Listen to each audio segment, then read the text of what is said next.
of you have had a bad day? Well, I'm going to tell you some people who have had a bad day. Your car horn sticks on the freeway behind the motorcycle gang. The worst player on the golf course wants to play you for money. You get home after a stressful day, and the evening news is showing emergency routes to evacuate. You wake up to the soothing sound of running water, and remember you just bought a waterbed. You call your wife and inform her that you would love to eat out tonight. And when you get home, there's a sandwich on the porch. Yeah. Everyone is laughing but you. So, there's a lot of our characters in Esther had a bad day, didn't they? King Xerxes and all of his subjects got drunk, and he wanted his wife to show off her beauty and parade in front of them naked with nothing on but a crown. She was having a bad day, wasn't she? Because especially after she wouldn't do it, she was thrown out of the kingdom. She quit being queen. It don't say what happened to her, but a lot of them times they were impaled if they didn't do what the king said. So it don't really say what happened to her. Also, Esther, when she became queen, she was kidnapped because, the king decided that he started listening to the wrong people. His people in his court said, okay, you need to kidnap 400 women and try them all out and see which one you want to be queen. So all of these 400 women were having a bad day, wouldn't they? Especially Esther. But she turned it around, didn't she? So she became queen. But also, in the same time that he kidnapped all these young women, he also kidnapped 500 men and castrated them. So they were having a bad day, wouldn't they? Yeah. That way they became eunuchs in his kingdom. So they were made to watch over these young women in the kingdom there. They was raised up to do that. So most of them were having a bad day. But sometimes when we have a bad day, God can turn it around on us, can't He? He can make a bad day become the best day of our life, can't He? And that's why He done with Esther. That's how it is with Esther and his people. So I've got to chapter 8 now. Last week we talked about Haman. Haman had a bad day, didn't he? He was the number 2 ruler in the kingdom. He had everything, but he had his pride. And because of his pride, they say pride cometh before a fall. And because of his pride, he wanted Mordecai, which was a Jew. Haman was a Amalekite. He wanted him to bow down to him. And Haman said, I'm not having it. Because he didn't like him. Haman was not very well liked because he even got the king to do an etiquette saying that all the Jews had to, everybody that he walked by had to bow down to him.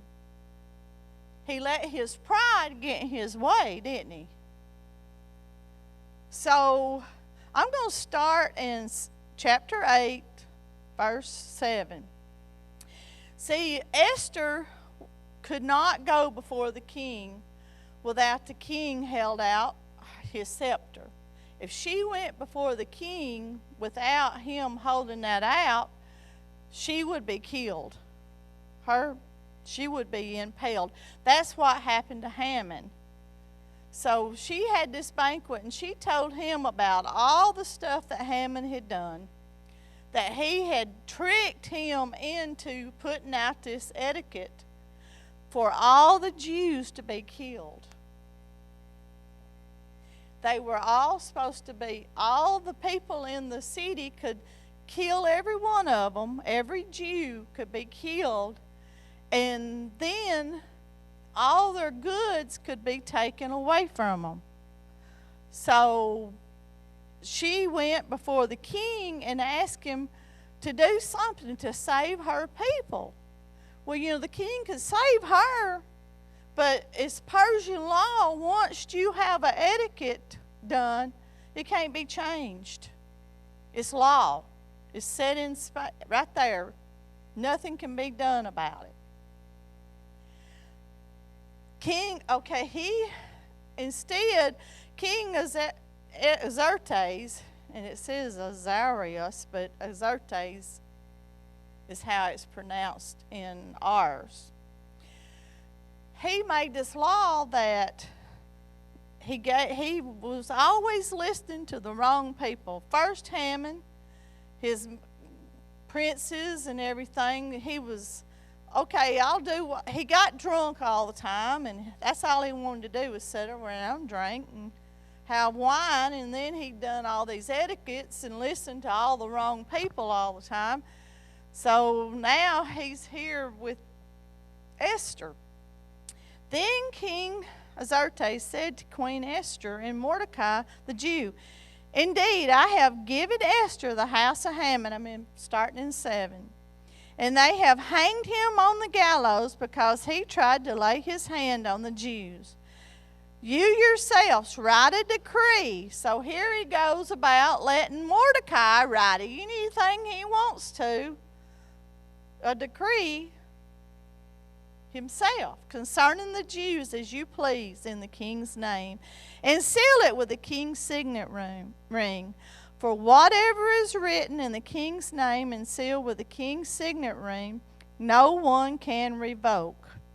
So the king's scribes were called at that time.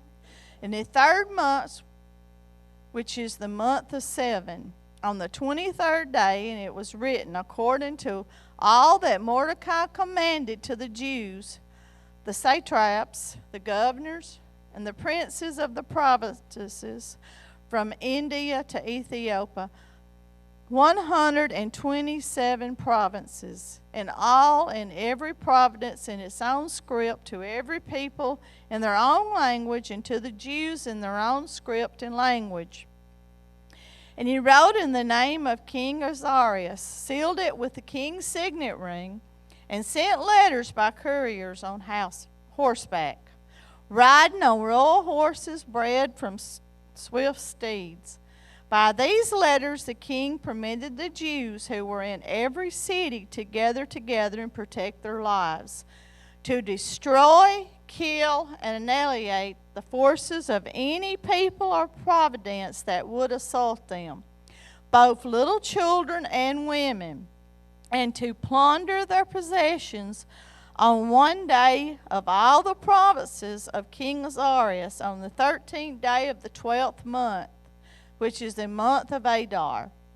A copy of the document was to be issued as a decree in every province and published for all people, so that the Jews would be ready on that day to avenge themselves on their enemies. The couriers who rode on royal horses went out, hastened, and pressed on by the king's command, and the decree was issued in Shushan the citadel. See, Mordecai can't write a law revoking Haman's law, but he can write the same law, word for word. Because, see, Xerxes was clear about that. You can't change Persian law. But he could write the same law telling them to counteract Haman's law. And see, Haman's law says that Persian citizens can destroy, kill, annihilate all the Jews on a single day. Yeah. So Mordecai's law says the Jews can destroy, kill, annihilate all the enemies on a single day. And the whole empire gets the message now. Beginning with the capital city of Susha. Especially when they saw Mordecai leaving the king's palace in royal robes. Because, see, the Haman had been the one, and here he is hanging from the pole, impaled, and now Mordecai is taking his place, and he comes through there. He has royal garments of blue and white, a large crown of gold, and purple robe of fine linen. See, the big policy shift here, isn't it, with the Jews? But see, before, when the etiquette was issued by Haman, all the people were upset. A lot of them were running around with sackcloth and crying and stuff because they didn't understand why why the king would allow something like this to happen.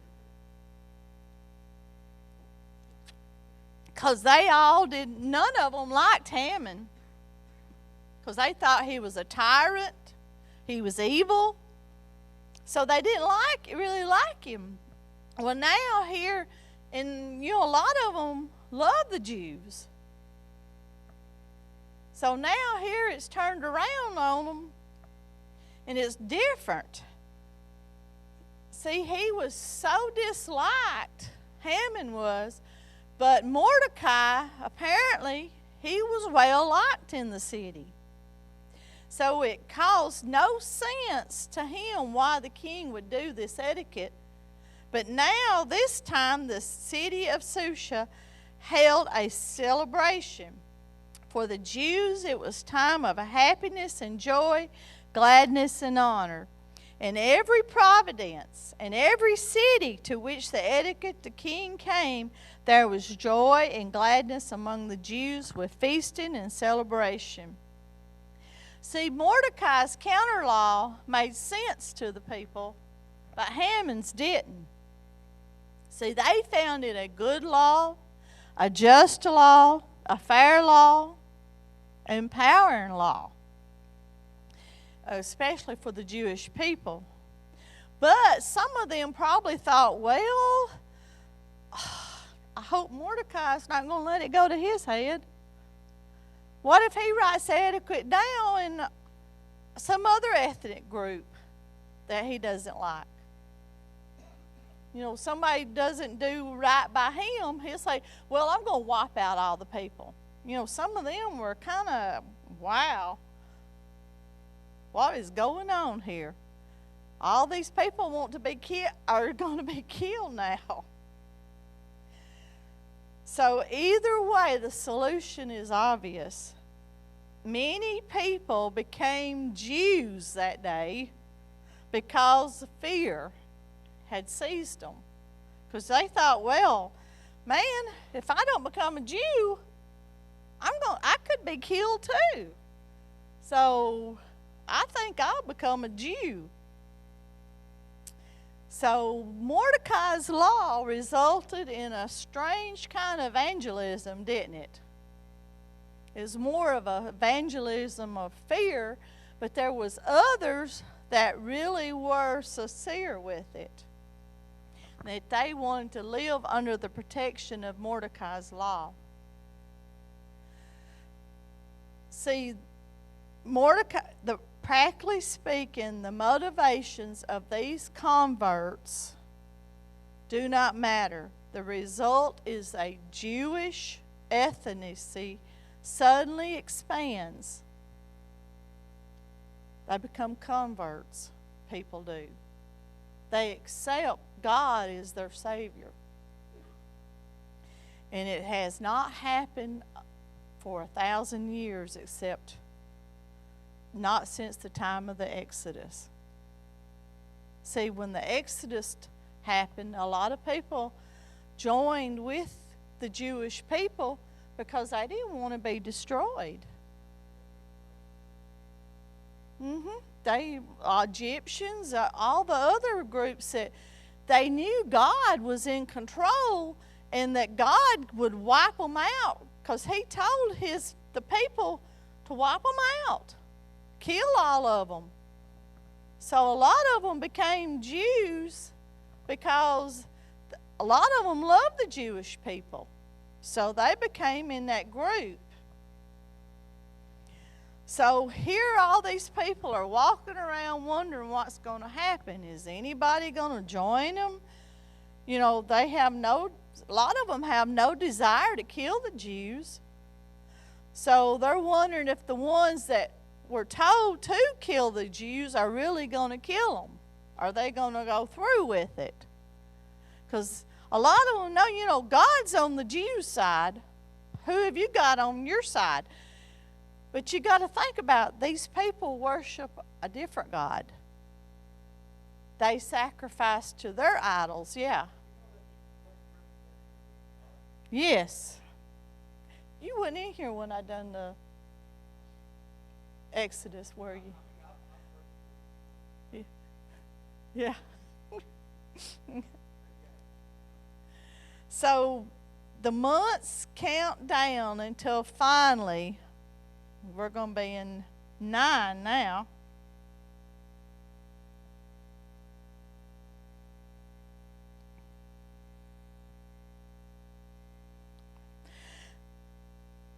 I'm going to start in, okay, so the months count down until finally on the 13th day of the 12th month, the month of Adar, the etiquette commanded by the king was to be carried out.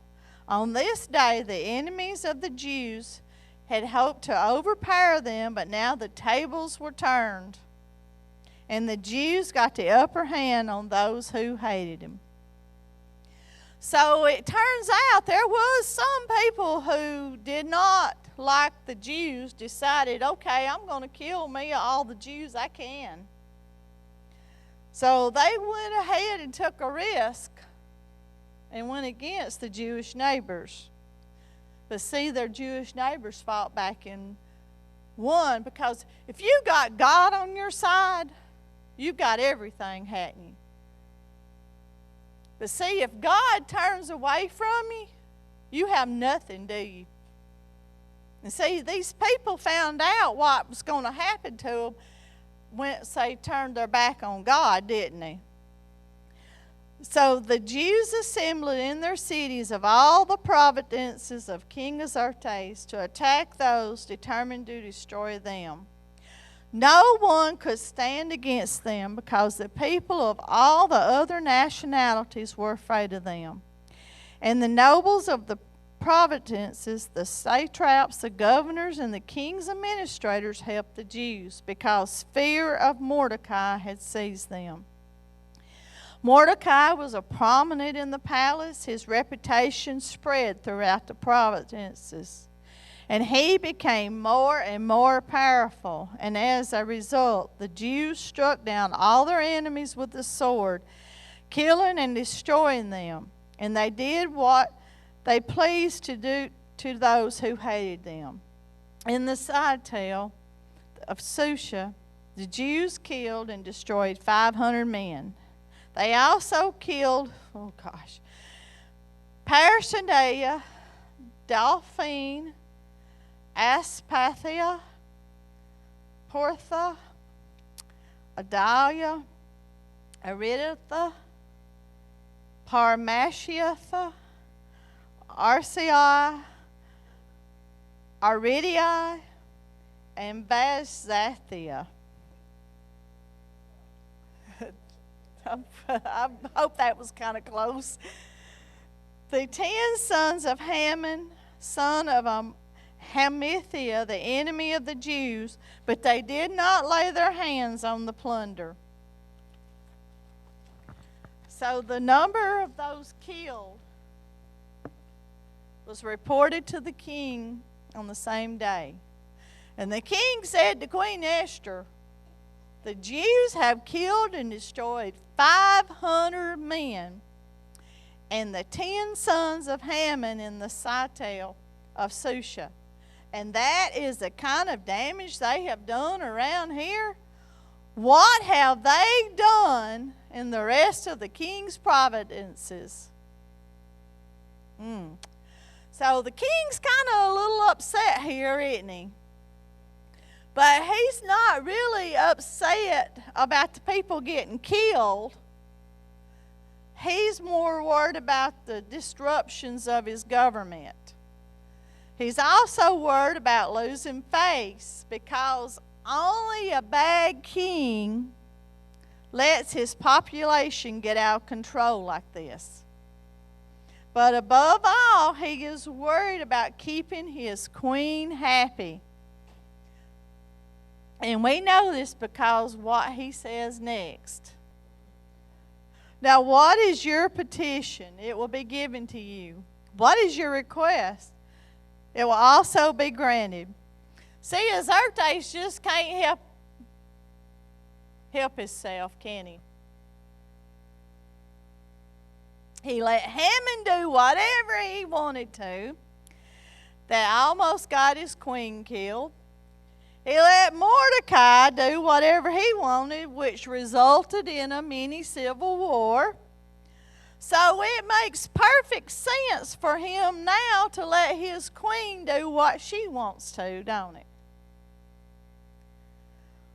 See, the point is the tables have completely turned. Just as the Jews thought the empire had the upper hand over those who hated them, so also the queen of the Jews has the upper hand over a pagan king now, who enslaved her. He is now her slave. So now she's telling him what to do, and she's truly the ruler of this empire now, isn't she? If it pleases the king, Esther answered, give the Jews of Shusha permission to carry out this day's etiquette tomorrow also, and let Haman's 10 sons be impaled on poles.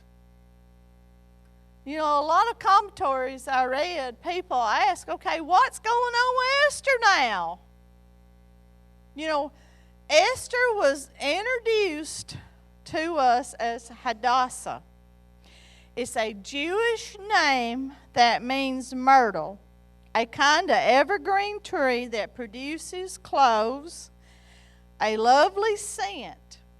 In the Bible, a myrtle tree symbolizes God's forgiveness and gentleness. And that is how Hadassah seemed at the beginning, didn't she? She was a gentle Jewish girl, but she didn't want nobody to know she was Jewish, did she? That's why her name was changed. Mordecai called her Esther then. She is hyper submissive, and she was willing to forgive any insult. Well, now she's turned it around. She's not like that, is she? But she was introduced as Esther, named after the bloodthirsty Persian goddess of passion and violence. That's what her name means, Esther. And she certainly seems to be living up to her name, don't she?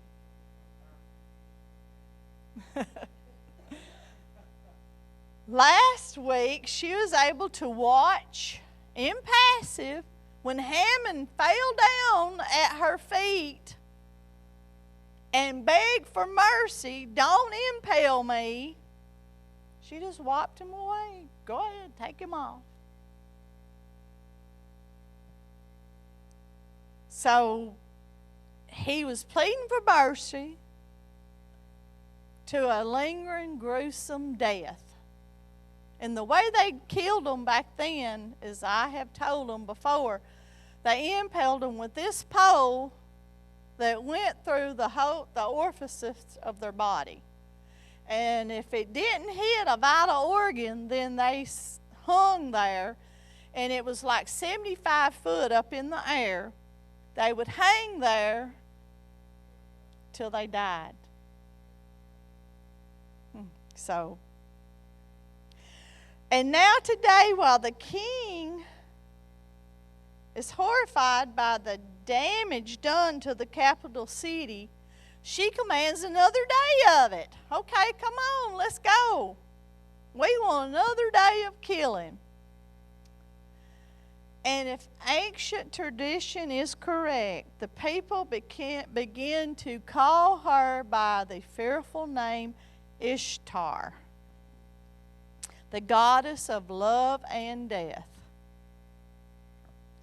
It is really who Esther is. This really who Esther was supposed to be? No. Had her power gone to her head, corrupting her?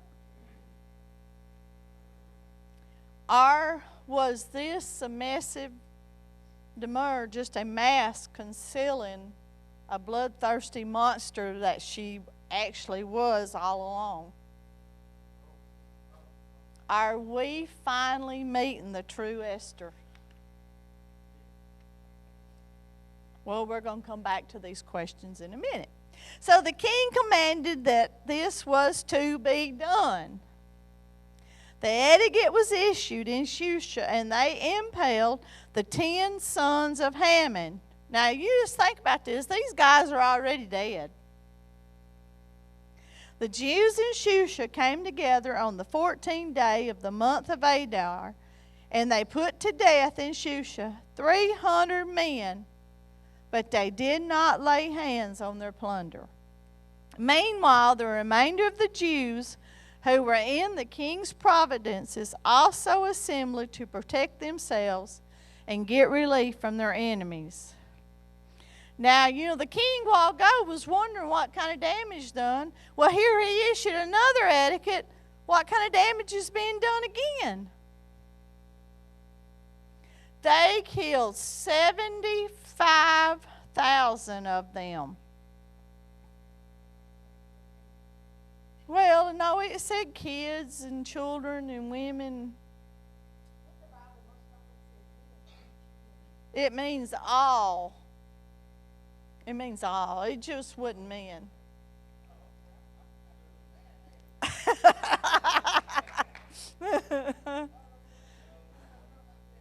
If they come against the Jewish people like a woman had her own little sword,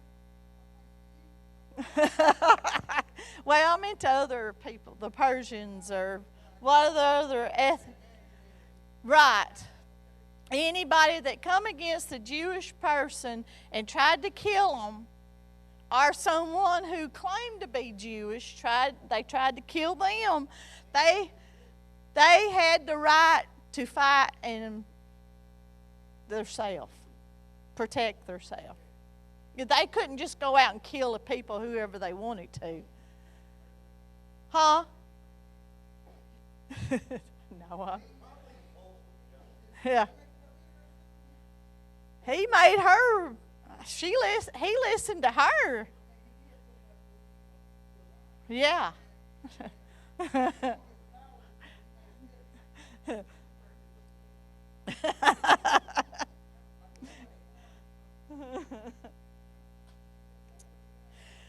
Okay, now all the activity in the provinces happened on the 13th day of the month of Adar, and on the 14th they rested and made a day of feasting and joy. The Jews in Shusha, however, had assembled on the 13th and 14th, and then on the 15th they rested and made a day of feasting and joy. That is why rural Jews, those living in villages in Providence, observed the 14th of the month and Adar as a day of joy and feasting. a day of giving presents to each other. See, this was a historic event to the Jews. It resulted in a Jewish holiday, a feast that the Jews in the Persian Empire celebrated every year from that point on. So, that doesn't answer my questions I asked a while ago, does it? About Esther's character. And against Mordecai, evangelism by fear did it. So, what is going on? It's very important for us to recognize the roles of Esther and Mordecai play. Esther is not a private citizen. She is God's queen over God's people. Which means it does not matter if she was personally moved by pity by Haman, cries for mercy at the banquet as a queen. She was required to do justice for her people regardless of her feelings. See, when the people come out of Egypt, Haman's people, the Agalites, waited they waited and tried to come against the Jewish people. These Jewish people, they had never fought wars when they come out of Egypt. They were slaves. They had been treated badly.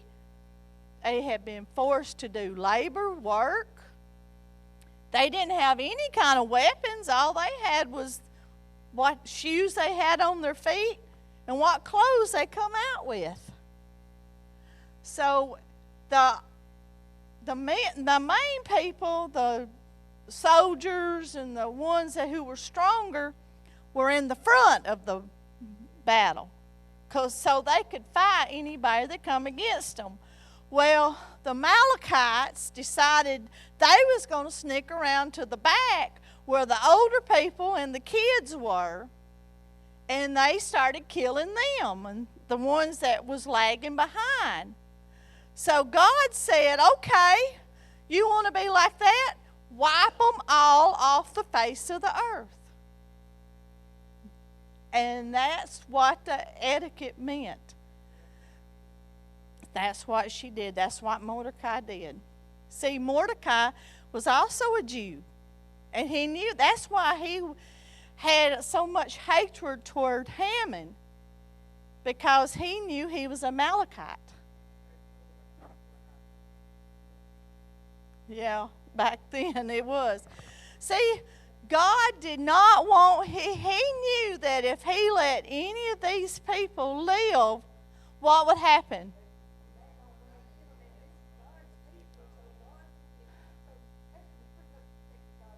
Right. She was protecting her people. And the reason she had Haman's sons impaled, so on a pole 75 foot, even though they were dead, she wanted to show all the other people in the kingdom that this will happen to you if you come against God's people.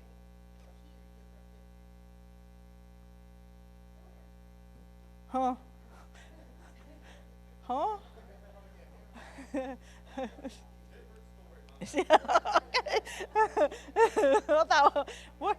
I'm confused now. No. No. Haman is evil. She killed his sons. He had 10 sons. She knew that if she left any of the Amalekites alive, that's where the other one is. According to the commentators, the Amalekites were wiped off during this time. There was none left on the earth.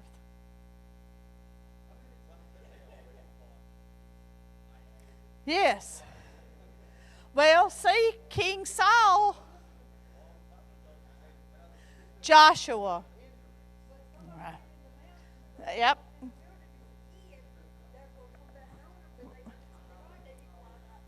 Right. And see, every time they would be told to wipe them out, then they would let some of them live, and they come back and, okay, we're going to get God's people. We're going to come after these Jews.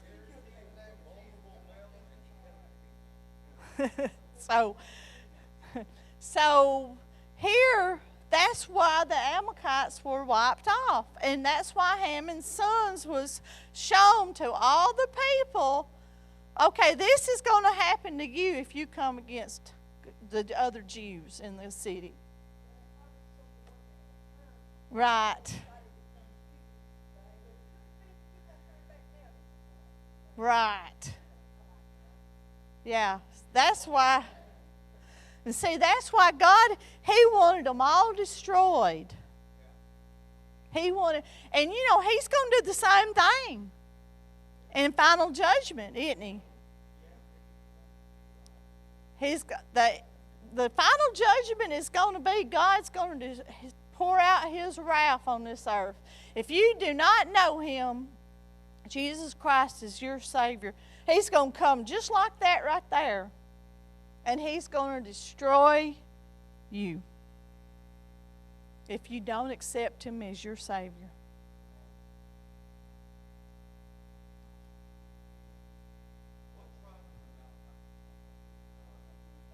Cain, probably Cain. Enoch, or not Joseph's son.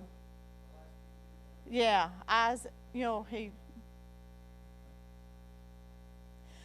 Okay. In the same way, see, Mordecai is not a private citizen here.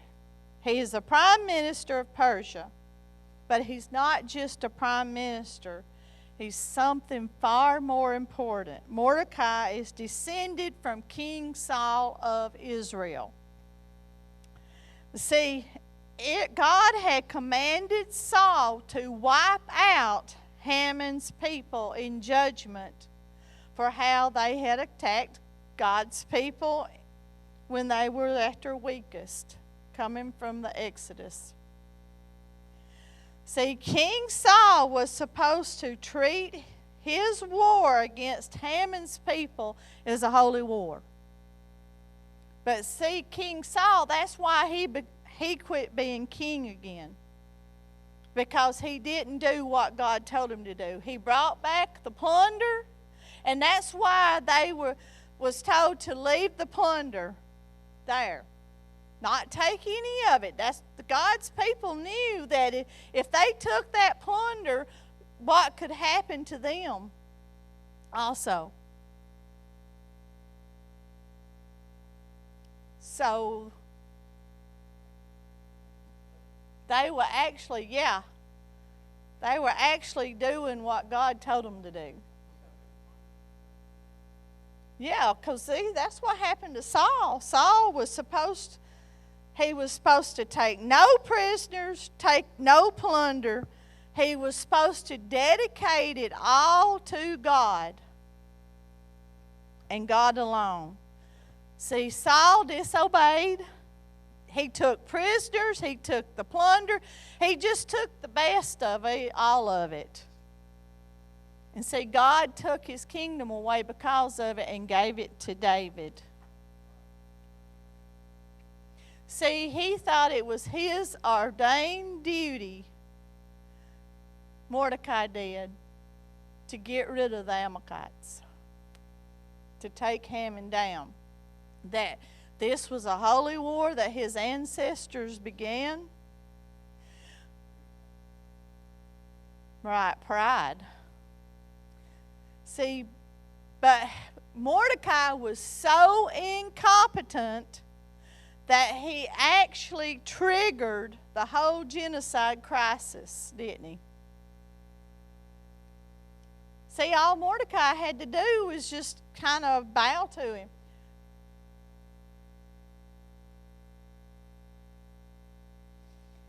See, Mordecai was right, didn't it? It turned out that he was right. That it is his duty to finish this holy war and wipe out his ancestors. He just done it in a backwards way, and his timing and method was wrong.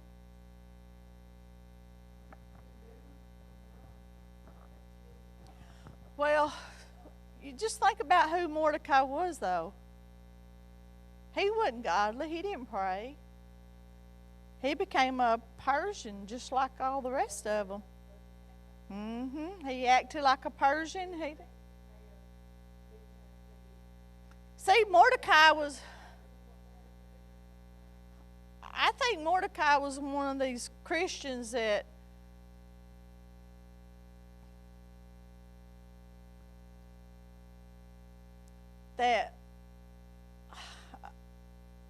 want to say one thing and do another.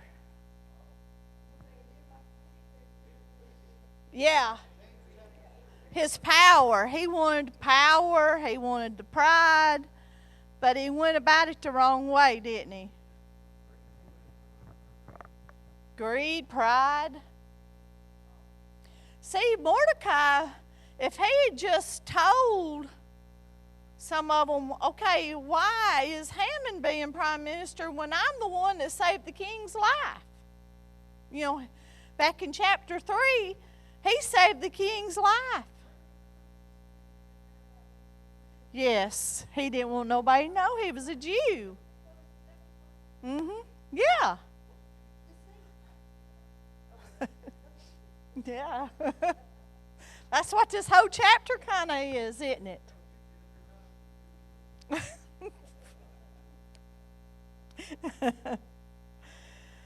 So we kind of understand why all these nationalities become Jews now, don't we? Because they didn't want to be killed.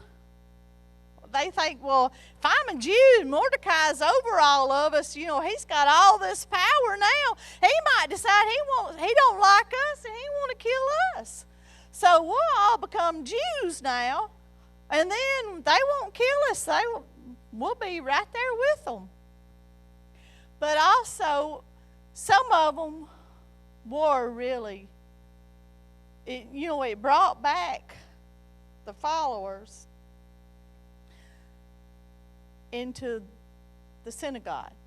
It became a thing, they didn't have any way of worshiping until all this happened.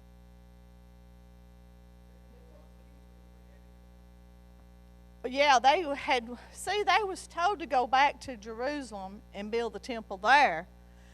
But none of them, all these Jews stayed here because they liked doing what the Persians done. They liked to be, sacrificed to their gods. And yeah, all that stuff. They even sacrificed their own kids. So they liked doing all this stuff that the Persians did, until it become, okay, we're going to be killed now because of it. So now they're in power. So it was kind of evangelism awakening, wasn't it, for them? They saw what God loves us. God's going to protect us. He's going to take care of us now. So they became Jewish. They had a benefit. What was the cost of not becoming a Jew? Right. So the real test was reserved for the day of tribulation or the end, wouldn't it? Are you going to fight with the Jews or are you going to fight against them? Are you going to be for God's people or are you going to be against God's people? That's how the end's going to be, isn't it? See, those real Jews in the book of Esther, in the end, it did not matter if they were a Jew, a real Jew, or a convert. All it mattered was which God and which community they trusted. And life or salvation was for their death and life. Did they trust God to take care of them? Or did they trust the Persian gods to take care of them?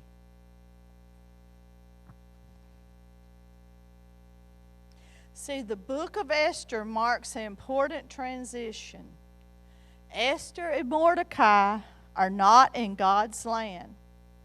It is not their calling to cleanse the Persian Empire of false worship, but it is in their calling to create a space where God's people could worship in spirit and truth.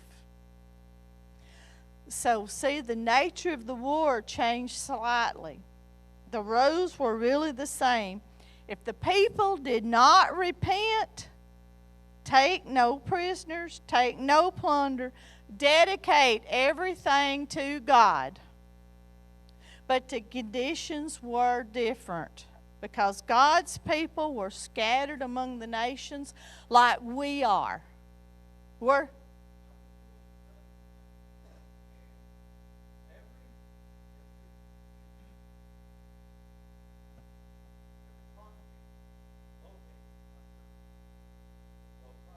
Mm-hmm.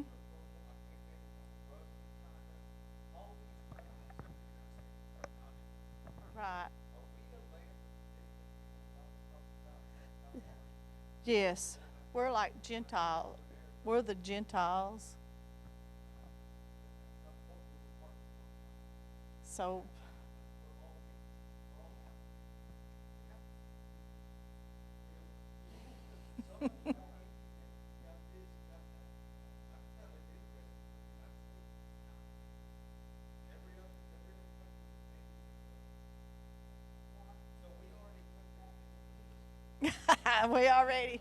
we are.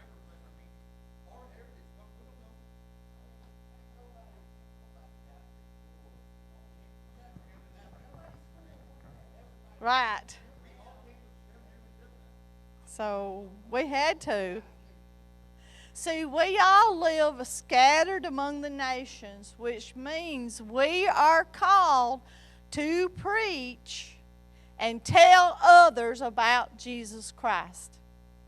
We are to tell others what Jesus has done for us. We're not just supposed to sit here. We're all here for a reason. Every one of you are here for a reason. There is somebody in your life that you can reach.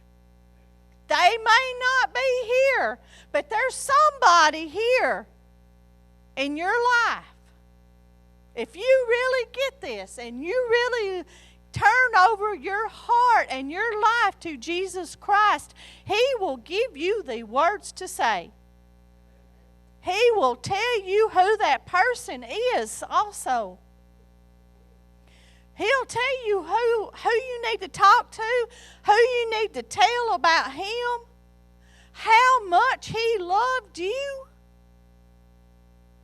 Because you might reach somebody that me, Mike, Jerry, none of us can reach. You may be their last chance. So you may be there, whoever is in your life that you need to tell about Jesus. You need to tell them. Tell them what Jesus has done for you, what God has done for you, where you were at your lowest, and how He raised you up to be His child of God. Because, sometimes you may be their last chance. And I know this is going to get off of my lesson a little bit. But Mike and I went to this school called Power and Love. And it was to teach us how to evangelize, how to tell others about Jesus, how to fill the Spirit when God's talking to you and telling you to pray for somebody. Well, they would go, we went through classes and everything and sat there and listened to everything, and then they'd tell us, okay, go out and talk to somebody. And we were supposed to go out, and then we had to come back and get before the class and tell them, who we prayed for and everything. Well, I'm a talker. I could go up and talk to anybody. I could go up and pray for people. Mike is kind of a little laid back, and he'll say, how can you do that? How can you just go up and just start talking to the wall, is what he calls it. Well, we went into this place it was a store, and I went in there and I started praying. I said, Lord, who am I supposed to talk to? I mean, who am I, tell me, who am I supposed to talk to? And there's this young boy. He was 19 years old. And he was walking around in there. And the Lord said, go tell him I love him. And I thought, here this old woman is, me, following this 19-year-old guy. He's not going to listen to me. Well, I started stalking him. Every time he'd go down an aisle, I'd go down that aisle, and then when he'd look at me real strange, I would act like I was looking at something. And I'd done that for every aisle he went down. He'd turn around and look at me like, who is this crazy woman following me? Finally, I walked up to him. I got my courage up. There was a lot of people around. I didn't really want to, because God kept saying, go tell him I love him. And I kept saying, well, Lord, are you really talking to me? That's how we do. We question ourselves sometimes. So I said, okay, I will. So I called him off kind of where a bunch of people, because I didn't want to embarrass him. Didn't really want to embarrass myself more of it. Because, what if he'd slap me or something? So, or said, okay, that crazy woman, get away from me. But I walked up to him and I said, God told me to tell you he loves you. And it's like I opened up a faucet. He started crying. He told me that if he had come in there thinking, God, nobody loves me. Nobody cares about me. He was going to go kill himself. That he told me that he was going to kill himself. If God really loved him, he would send somebody to tell him that he loved him. And he said he did it. So he ended up coming we had church at night, and he ended up coming to the church and he got saved. So if I hadn't stepped out on faith and went and talked to him, he would have went to hell, wouldn't he? Because he wasn't saved. He told me, he said, I knew God existed, but I didn't know how to reach him. And see, that's why we're here. We're here to tell somebody about what Jesus done for us. And he has done so much for me, and I know every one of you, he's done something for you. We are supposed to tell him. We're supposed to evangelize and tell people what God has done for us. Because, like I said, you could be their last chance. And then they would die, and their blood would be on your hands. Dear Heavenly Father, I ask you that if someone here doesn't know you, dear Lord, that they ask you to enter their heart, dear Lord.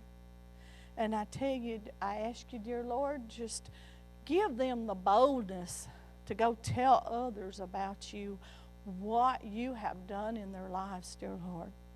And I'll thank you and praise you. In your name I pray. Amen.